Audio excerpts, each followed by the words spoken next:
Three things to watch in the stock market for September after a tumultuous August. We'll take a look at what are those three things.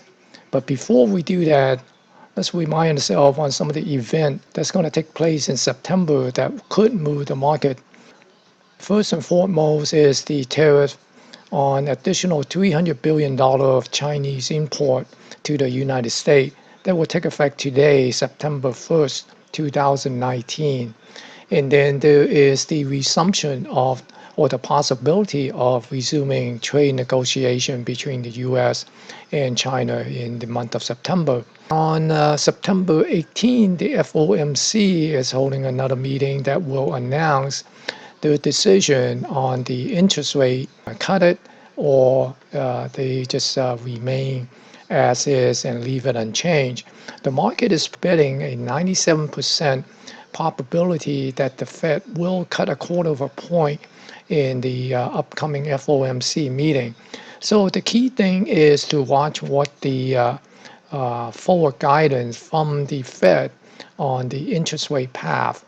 Are they sounding dovish that there will be more interest rate cut coming, or are they sounding hawkish and leave the market uncertain about the Fed's path on the interest rate?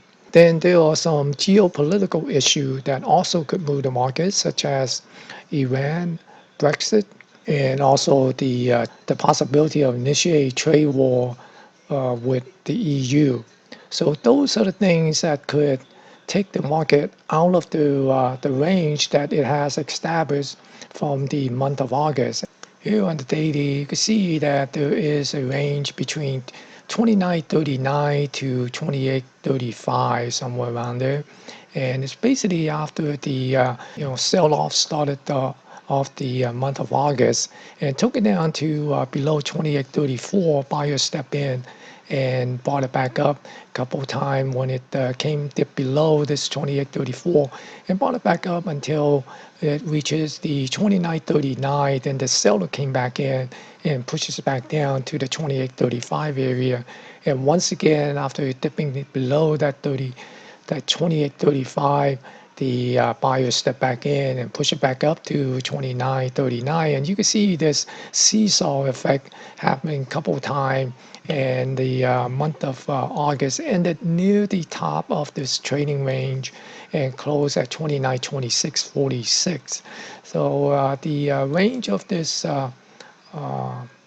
is somewhere around 100 point, and that's about like 3.4%.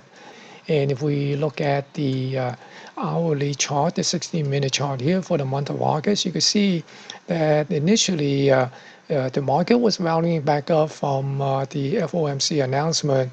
Then all of a sudden a tweet came out announcing the tariff on additional $300 billion Chinese import.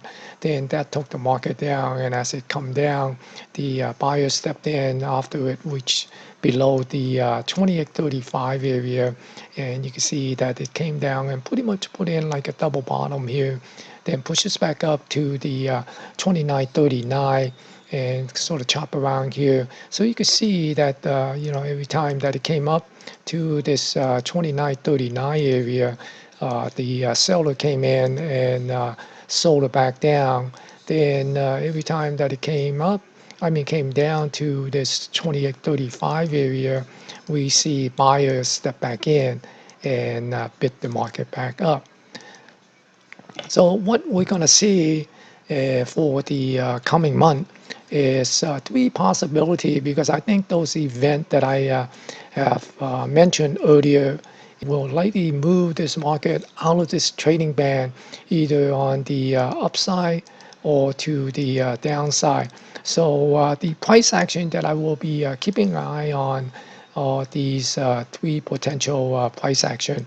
One is on the upside. If the price move up, break above this 29.39 and then come back in, pull back in, right? Then that might give some confidence for the short or the bears, thinking that the market will basically retrace back down to this 28.34 area.